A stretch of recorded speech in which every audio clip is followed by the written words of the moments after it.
Physical কম্ব্যাটেড game বাঙালি আস্তে আস্তে সরে যাচ্ছে। যে খেলাগুলো ডিস্টেন্স থেকে হয়, তুমি দেখো দাবা বাঙালি এখনও রয়েছে টিকে। যে খেলাগুলো না ফিজিক্যাল কম্ব্যাটেড খেলা নয়, 1:1 শারীরিক ধাক্কা, যেমনটা ফুটবল, সেই খেলাগুলো কিন্তু বাঙালি ক্রমশ পিছিয়ে পড়ছে। তুমি দেখো যে খেলাগুলোতে দূরে বসে খেলা হয়, টেবিল টেনিসে দূরে বসে খেলা হয়, দূরের থেকে খেলা হয়, সেই সব খেলাগুলো এখন টিকে আছে। কিন্তু তুমি হ্যান্ডবল যাও, বাস্কেটবল যাও, ভলিবল যাও, এইগুলোতে বাঙালি কিন্তু পিছিয়ে পড়েছে অনেক। মানে আমাদের দেশেই বলেই সম্ভব। আমাদের এখানে শুনেছি ইন্ডিয়ান টিম একজন অ্যাস্ট্রোলজারকে হায়ার করেছিল এবং সে বলে দিত কে ছেলেটি টিমে থাকবে বা থাকবে না।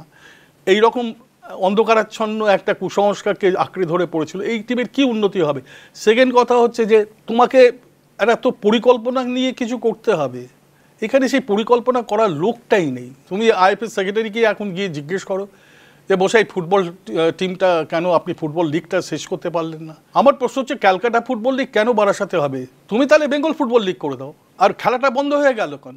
কারণটা তুমিও জানো কোন টিমের জন্য বন্ধ হয়েছে এবং সেই টিমের পেছনে মাথা কারা আছেন। এই যে কনসেশনগুলো এইগুলো লোকগুলোকে দেওয়া হচ্ছে, এতে তো খেলার উন্নতি হবে না। সমস্ত ক্রিমটা খেয়ে যাবে। অলিম্পিকের সময় আমরা বুঝতে পারবো আমরা কোথায় আছি।